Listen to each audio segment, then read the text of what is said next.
د انګریزي یو محاوره ده، وایي there is no money in healthy people or dead people, the money is in sick people. زموږ د پښتنو مثال هم د هغې ناجوړه خلکو دی چې خلک را باندې کاروبارونه کوي، پیسې را باندې ګټي، خو نه یو رغېدو ته پرېږدي او نه یو مړه کېدو ته. د کرکټ نړیوال جام روان دی، پاکستان هم د ټورنمنټ نه ووتو، افغانستان د مخکې وتی دی. ټولې دنیا د دې کرکټ نه خوندونه واغستل. چا چې د خوندونه نه دي اغستي هغو پکې کاروبارونه وکړل، خپلې کمپنیانې یې راوستې او سپانسر او اډورټایزمنټ یې وکړل او په هغې کاروبار کوي. موږ د هغو د معاش ذریعه وو. زموږ په میچونو کې د ټول نه زیات تعداد وو، زموږ خلک ډېر ټکټونه اغستي دي، هلته تللي دي. د انګلینډ د ټولو نه زیاتې پیسې انګلینډ وګټلې.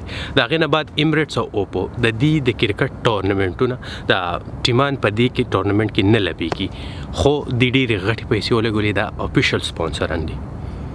بیا به راشو هغې سیزونو له، هغې کرکې او نفرت له چې هغه د کم پالیسۍ د لاندې کېږي.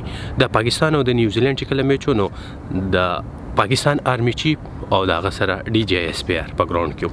بلوچ اکټیویست بهر ولاړ ول او پمپلیټ یې ایښلی چې د خپل میسینګ پرسنس په دغه کې په سبا له هغه اخبارونو هغې له کوریج ورکړو او د اخبار په فرنټ پیج باندې راغلل. هم دغه خطره بیا د پاکستان او د انډیا د پاکستان او د افغانستان په میچ کې وه. داسې پروټیسټ یې بیا کېدی او شوي هم وې په هوا کې چې جسټس فار بلوچستان بینر و، خو هغې ته هېڅ قسمه کوریج میلاو نه شو. وجه څه وه؟ د هغه پالیسي وه، هغه پالیسي کومه چې 80 کاله موږ د انډیا سره مخ په وړاندې پروت ده. دا پالیسي داسې وي چې موږ زموږ په ذهنونو کې د عوام په ذهن کې دا خبره کینی چې انډیا زموږ دشمنه ده او په دې باندې بیا پراپر کار کول غواړي. اوس دغه کار د پښتنو په ذهنونو روان دی چې دوی ذهني طور دا خبره ومني چې افغانستان زموږ دشمن دی. بیا که په آرمي پبلیک سکول باندې حمله کېږي، که په باچا خان یونیورسټۍ باندې کېږي، که زموږ یو سیاسي لیډر وژلی کېږي او د هغې نه وروسته آرمي د خپلې خوښې کسان پارلیمنټ ته بیایي، موږ ته به صرف او صرف دا خبره کوي چې دا کار NDS کړی دی او افغانستان کړی او موږ به پې یقین کوو. دا پالیسي هغو ته پکار ده.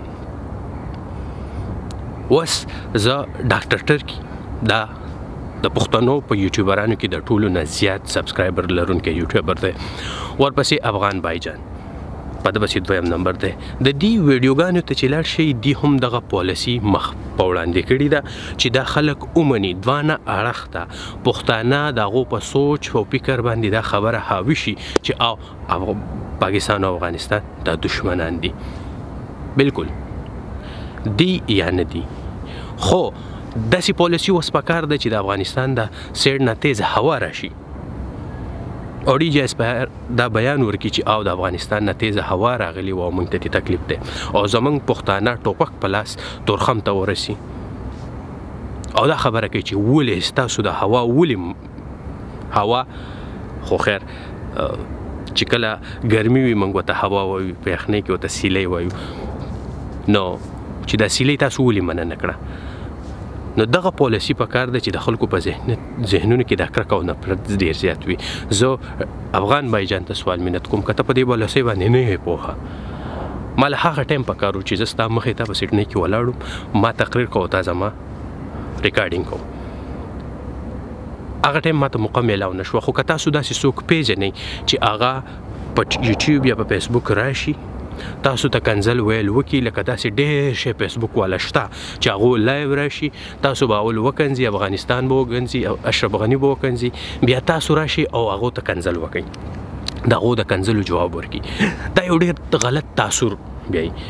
دا پالیسي چې دا صرف او صرف تر دې حده پورې ده، جنګونه نه کېږي، دا د جنګ وخت نه دی. موږ 80 کاله ده د انډیا سره په تو مې کې جنګونه کړي دي، خو هغه جنګ نشته چې یا پاکستان ختم شي او یا انډیا ختم شي، نه. هغه پالیسي د پنجابیانو اوس په خپله ورکه کړه. هغو مینه کوي، یو ځای کاروبارونه کوي. تاسو چې به دنیا ته لاړ شئ، دی به یو ځای پاتې کېږي، یو ځای به کاروبارونه کوي او یو ځای به غړطا غړط کوي. مطلب مې دا د ودونه کوي. زه به خپل ایکسپیرینس ویم. زما سره په کار کې د کراچۍ یوه جینۍ وه او د ملتان و په کراچۍ کې لویه شوې وه. هغه دلته یو انډین خو هغه هندو د سوخ مذاکرات شوي د مذهب د بدلولو را بدلولو خو دواړه په دې خبره قایل نه شو. هندو مسلمان دلته واده وکړو، زه یې ورته انوایټ کړم، دا خبره جینۍ زما نه ډېر وخت پټه کړې وه. بیا چې د واده کله کارډ راکوو انویټیشن راکوو نو ماته وی چې ستا ریاکشن به څه وي، خو ما دا فیصله کړې ده. نو ما ورته ویل چې بهن آپ کی شادی میں پنڈت بن کے آنا ہے یا مولوی؟ اوس چې تا فیصله کړي ته پې د مذهب نه تیری، ته پکې د پاکستانیت او د شهریت نه تیری، زما څه کار دی؟ دا خلک مینې خوري. خو پاکستان ته اوس د یو داسې دشمن ضرورت دی چې هغه په موږ لږ کمزوری وي، په کرکټ هم لږ کمزوری وي او نور حالات یې هم داسې ګډوډ وي او زموږ خلک دا مینټلي ومني چې افغانستان زموږ دشمن دی.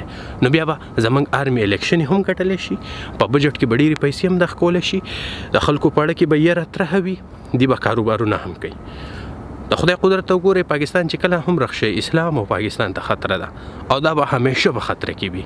نو زه افغان بایجان تا ته ویم، زه د سیډنۍ ټولو ملګرو ته وایم چې تا به درشي، ستا سره کښېني، ستا یوټیوب چینل لا واوړي او ستا هغه ویډیوګانې وګوري چې یاره ته به کنځل نه کوې، ته به خلکو طنز کوې، ته به ښه خبره کوې د خپل طرف نه.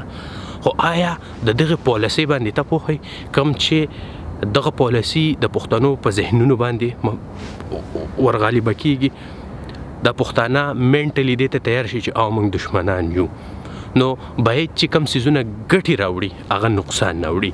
ته که په دې پالیسۍ نه یې پوهه، په دې ځان پوهه کړه. بل هغه کسان چې په فیسبوک راځي د دې به همیشه یو کار وي، دې ته چې په کمنټ کې څومره هم زیات کنځل وکړي هغه کس دې په لاین اخلي او ډېر غلط کنه کنځل یو بل ته کوي او دا بیا دغه کټ کېږي او دا په نورو ته خوی کېږي. ګوره چې پاکستانیان دومره کنځل کوي، ګل خان دومره کنځل کوي، افغانیان دومره کنځل کوي. دا نفرت او کرکه کم سړی چې هم د پښتنو د یووالي او د بریا سوال کوي هغه به د دې پالیسۍ او د دې کې هم حصه کېږي. نو افغان بایجان که وخت و زه به درشم کې به نو په دې پالیسۍ باندې ټول خلک پوهه کول دي.